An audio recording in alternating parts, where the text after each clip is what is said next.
আসসালামু আলাইকুম। পুরান ঢাকার নাজিরা বাজার বিরিয়ানি আর তেহারির জন্য বিখ্যাত একটি জায়গা। ছোট বড় অসংখ্য খাবারের দোকান গড়ে উঠেছে একটি আরেকটির পাশ ঘিরেই। সব দোকানের তেহারি আর বিরিয়ানি অনেক মজার, যার মধ্যে কিছু দোকানের খাবার তো অসম্ভব টেস্টি। আজ চেষ্টা করব পুরান ঢাকার বাবুর্চিদের স্টাইলে সহজ করে গরুর তেহারি রান্না করে দেখানোর, যেটি আপনারা খাসির মাংস দিয়েও তৈরি করতে পারবেন।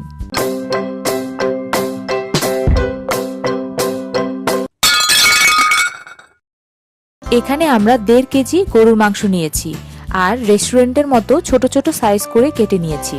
আপনারা চাইলে খাসির মাংস দিয়েও করতে পারেন এবং চেষ্টা করবেন সামান্য চর্বিযুক্ত মাংস কেনার।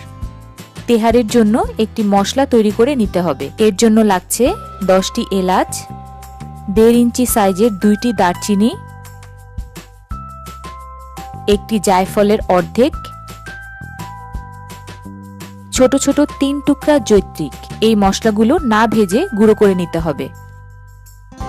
মশলাগুলো গুঁড়ো করে নিয়েছি, প্রায় 1 টেবিল চামচের মতো হয়েছে।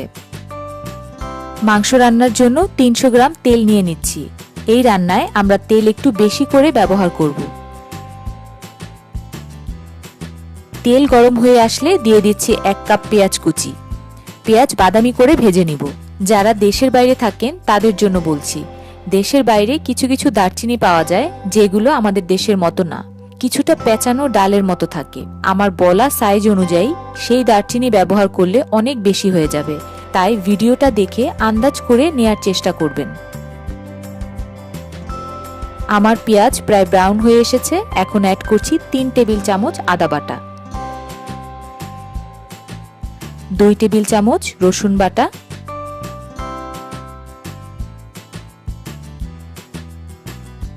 এবং গুঁড়ো করা তেহারির মশলা সবটাই দিয়ে দিব। সামান্য কষিয়ে নিব। অ্যাড করছি 1 কাপ পানি, যেন মশলাটা পুড়ে না যায়। 5টি কাঁচামরিচ মাঝখান থেকে ভেঙে নিয়েছি। আপনারা ঝাল বেশি চাইলে আরো বেশি অ্যাড করতে পারেন। অ্যাড করছি পরিমাণ মতো লবণ। এত তেল দেখে আবার ভয় পাবেন না, তেল বেশি দেওয়ার একটি কারণ আছে। পুরান ঢাকার তেহারিতে এর চাইতেও বেশি তেল ব্যবহার করে। মশলাটা বেশি কষাতে হবে না। এবার মাংসগুলো দিয়ে দিচ্ছি। মশলায় ভালোভাবে মিশিয়ে নিচ্ছি। আমরা চেষ্টা করব পানি ছাড়াই মাংস রান্না করতে। যদি মাংস সেদ্ধ না হয় তাহলে পরিমাণ মতো পানি অ্যাড করে নিব।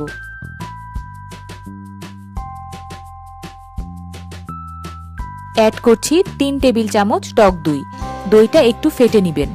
আর দই কেনার সময় রান্না করার জন্য যে দই পাওয়া যায়, অর্থাৎ যেটা টক বেশি, সেটা কেনার চেষ্টা করবেন। এখন পাত্রটা ঢেকে মিডিয়াম আঁচে রান্না করব। মাংস থেকে বেশ পানি বের হয়ে এসেছে, আর নতুন করে পানি অ্যাড করতে হবে না। আবারও ঢাকা দিয়ে পুরো সেদ্ধ হওয়া পর্যন্ত রান্না করব।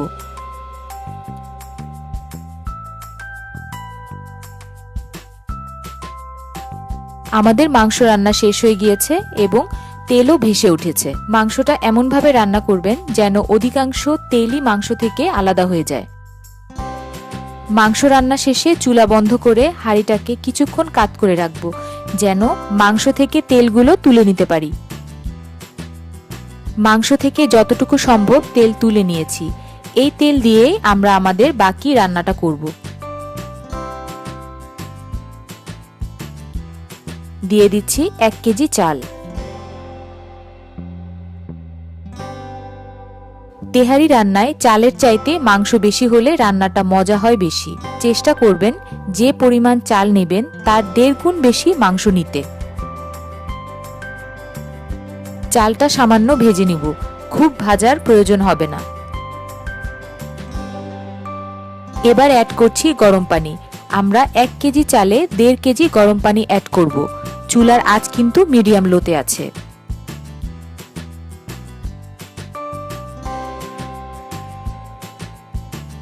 অ্যাড করছি পরিমাণ মতো লবণ।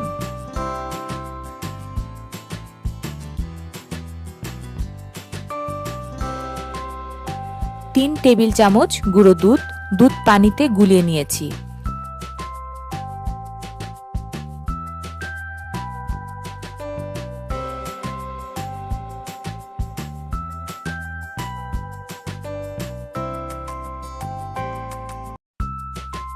অ্যাড করছি 10-12টা কিশমিশ,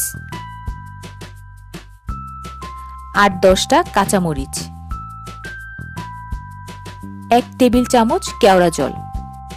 চালটা যখন প্রায় ফুটে আসবে তখন অ্যাড করব আমাদের রান্না করা মাংস এবং ভালোভাবে মিক্সড করে ঢাকনা দিয়ে লো ফ্লেমে বা তাওয়ার উপর বসিয়ে দমে দিয়ে রাখবো 20 মিনিটের জন্য।